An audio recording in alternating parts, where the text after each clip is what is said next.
How's everybody doing? Welcome to Inside the Cage. I'm your host, Terrell Campbell. And with me, as always, well, the man to my right, Jerome Spann. Yes, sir. And the man to my left, Jeff Fanning.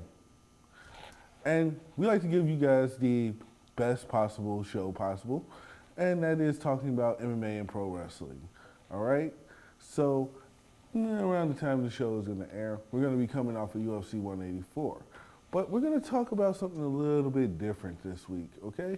We're going to talk about a promotion that gets very little of our attention, and that's Bellator MMA. Now, granted, they're the #2 company in MMA, but, they've made some questionable calls with Rampage Jackson leaving the company and a lot of things recently. But they made a big signing in Kimbo Slice about a month ago. But now Kimbo Slice is scheduled to face a UFC Hall of Famer that he was supposed to fight years ago in Ken Shamrock.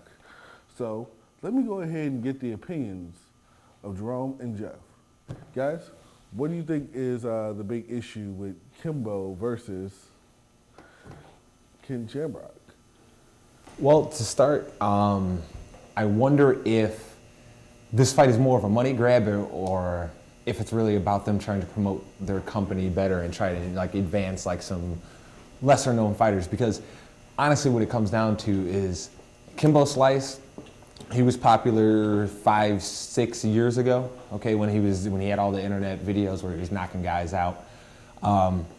Great boxer. I mean, nobody really wants to stand with a guy in box. But this is MMA, and then we already know what his weaknesses are. We already know that he doesn't really have a ground game. I mean, hopefully he's worked on it and at least developed the ability to stop a takedown, and when he gets taken down, to get off of his back, because that was the primary problem that he had when he was in UFC and when he went through the Ultimate Fighter, was that the fact of the matter, he couldn't get off of his back. If he got taken down, it was over with. That's why Roy Big Country Nelson beat him the way that he did. It was simply because he couldn't get off of his back. So, with that in mind, you then see his opponent in Ken Shamrock, a guy who, by all means, is probably washed up as a fighter, probably done as a fighter, but he still has the ability and the knowledge to take you down and be able to grind a fight out with a guy who doesn't really have the experience on the ground to defend himself. So, it gives me the pause to wonder if Kimbo Slice is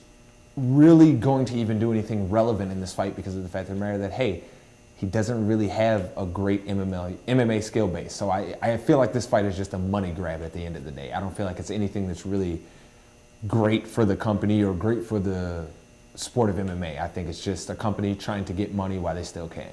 Honestly, when it comes down to it, I think that when it comes to Ken Shamrock, even though he's, like you said, he is so much of a washed-up MMA fighter, I mean, he even said himself that he still has plenty of fights left in him at 51 years old. So, I mean, we'll see what comes of it. But honestly, Kimbo Slice, to me, is just another YouTube wannabe. Because, honestly, yeah, he made a great deal for himself, through YouTube. But once you actually get him in the octagon, you realize how pathetic of an actual fighter he really becomes. It'll be very interesting to see how quickly this match actually goes, because of the fact that if, like you said, if with Kimbo Slice not having a ground game, Ken Shamrock's pretty much going to ground and pound him until he's done. And I don't see it being as much of a good dream fight like we all think it's going to be. For me, it's not a fight of interest, just because it's like, hey, both of these guys, they're past their prime.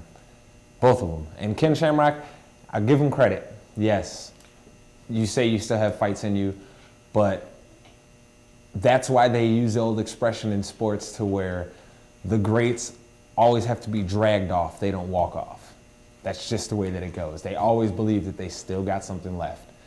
And hey, I'm not faulting anybody for getting the money. Both of you get your money, but I'm just simply saying this is a money grab. On both ends. Both ends. Jerome, you might be absolutely right. This could be a big money grab. And, I mean, that old expression, the greats don't walk off, they get dragged off. That sums it up pretty much for almost any fighter, almost any entertainer. So what we're going to do is we're going to go ahead and take a break. But when we get back, we're going to talk about, get this, the biggest money fight in boxing. So don't go anywhere, and I want you to stay locked inside the cage, right here on YouTube